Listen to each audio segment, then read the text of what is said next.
Salam saudara-saudariku yang dikasihi Tuhan. Salam jumpa kembali dalam renungan harian Santapan Jiwaku. Dan semoga hari ini kita semua dalam keadaan sehat walafiat. Hari ini kita kembali akan bersama-sama mendengarkan dan merenungkan firman Tuhan dari Injil Matius bab 7 ayat 6 dilanjutkan ayat 12 sampai 14. Mari saya mengajak kita semua untuk mendengarkan firman Tuhan. Inilah Injil suci menurut Matius. Dalam khotbah di Bukit Yesus berkata, "Janganlah kamu memberikan barang yang kudus kepada anjing, dan janganlah kamu melemparkan mutiaramu kepada babi, supaya jangan diinjak-injak dengan kakinya, lalu babi itu berbalik mengoyak kamu. Segala sesuatu yang kamu kehendaki diperbuat orang kepadamu, perbuatlah demikian juga kepada mereka. Itulah isi seluruh hukum Taurat dan kitab para nabi. Masuklah melalui pintu yang sempit itu, karena lebarlah pintu dan luaslah jalan yang menuju kebinasaan, dan banyak orang telah masuk melalui pintu dan jalan itu. Tetapi sempitlah pintu dan sesaklah jalan yang menuju kehidupan, dan sedikitlah orang yang menemukannya." Demikianlah sabda Tuhan. Terpujilah Kristus. Saudara-saudariku yang dikasihi Tuhan, dalam permenungan kita hari ini, kita mendengar pertama-tama, sesungguhnya firman ini mengajak kita untuk melihat mengapa dan apa yang terjadi. Mengapa Yesus mengatakan firman seperti ini. Pada dasarnya bahwa firman ini ditujukan pertama kepada orang-orang Farisi. Dan Yesus mengecam orang-orang Farisi. Dan apa? Orang-orang Farisi lebih mementingkan peraturan-peraturan yang mereka buat sendiri, sehingga mengabaikan perintah-perintah Tuhan.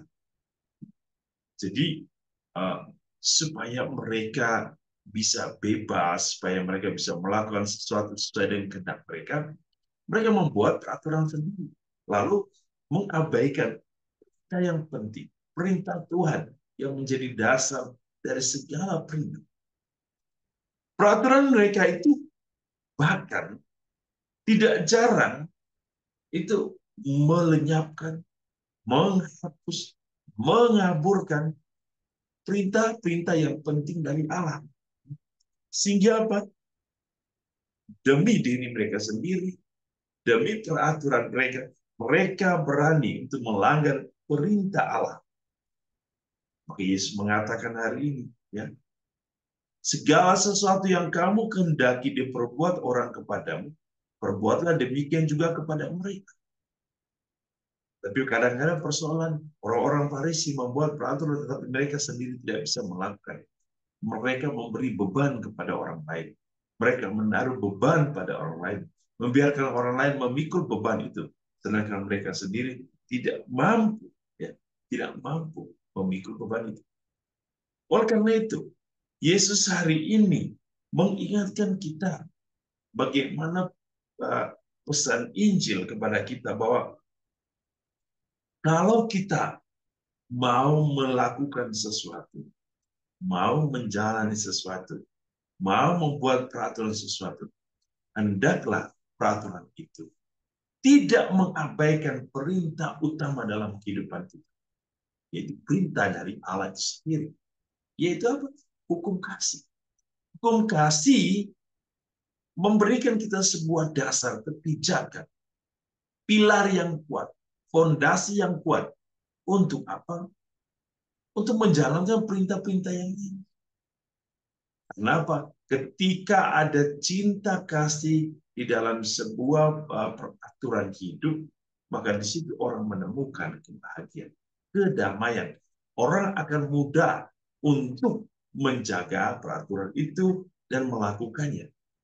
Jikalau dalam peraturan itu tanpa ada hukum cinta kasih, maka mungkin orang bisa mengabaikan, orang bisa masa bodoh, atau bisa saling menekan satu sama lain, saling memberikan beban satu. Yang pertama. Yang kedua, Yesus mengatakan, kalau engkau membuat sebuah aturan, engkau sendiri harus bisa melakukan. Jangan membuat aturan tetapi tidak bisa melakukan. Karena ini adalah cara-cara orang-orang Farisi.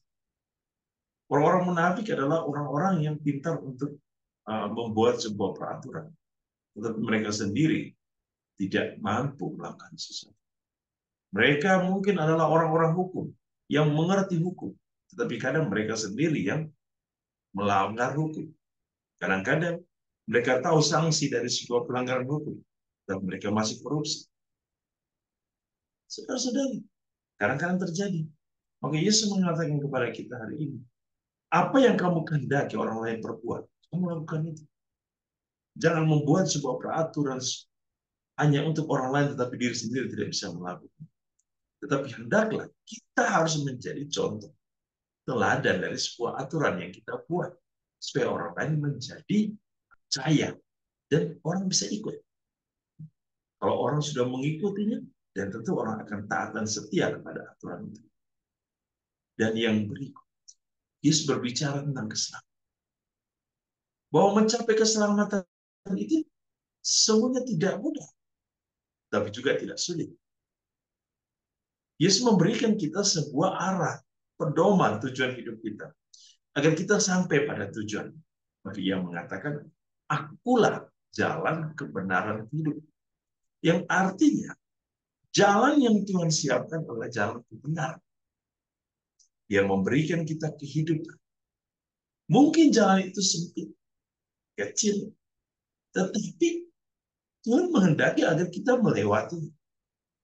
Kita berusaha untuk berjuang melewati jalan yang sempit itu, supaya kita bisa sampai tujuan. Mungkin ada jalan yang lebih luas, lebih lebar, lebih baik, tapi belum tentu itu diarahkan kepada tujuan yang benar. Jangan-jangan bahwa itu adalah jalan kesesatan. Jalan yang dibuat agar manusia jatuh. Ketika manusia terpesona, terbuai dengan keindahannya, akhirnya manusia tidak sampai pada tujuan. Karena sesungguhnya manusia salah langkah. Maka hari ini Yesus mengingatkan kita, untuk mencapai kebenaran sejati, untuk mencapai tujuan sejati, kebahagiaan sejati, kedamaian sejati, dan keselamatan, maka kita harus berpikir. Kita harus berkorban, bagaikan kita berada di jalan yang sempit, yang dilalui oleh banyak orang. Kita berdesak-desakan, tetapi karena kita juga turut berjuang, maka kita sampai pada tujuan. Maka marilah saudara-saudari, iman kepada Tuhan itu memang sulit. Karena apa? Dalam pelaksanaannya, kita akan memikul salib. Hanya oleh karena nama Tuhan, kita bisa dicaci maki, dianiaya, difitnah, bahkan dibunuh. Dan itu kejadian-kejadian seperti itu sudah terjadi. Dan sudah banyak. Hanya untuk berdoa saja sulit. Hanya untuk berdoa di rumah sendiri harus izin, kadang-kadang yang terjadi seperti itu. Membangun rumah ibadah aja untuk sebuah kemuliaan Allah, itu dihalang-halangi, bahkan ditolak dengan alasan begini-begini. Tapi kadang-kadang rumah perjudian dibiarkan, rumah pelacuran bahkan ada izinnya, bahkan ada pengawasnya, ada security-nya. Membangun mall yang besar sekali bisa, tapi membangun sebuah rumah ibadah yang kecil sangat susah. Dan bila terjadi, inilah jalan sempit. Tapi kalau kita setia, Yesus berjanji, para siapa yang setia sampai akhir, dia akan diselamatkan. Walaupun kita harus melewati jalan yang berdesak-desakan, sempit, curam. Tapi kalau kita jalan bersama Yesus, pasti akan sampai pada tujuan.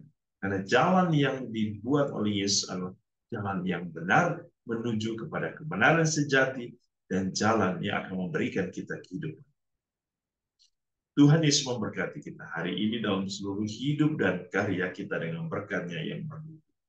Dalam nama Bapa dan Putra dan Roh Kudus. Amin.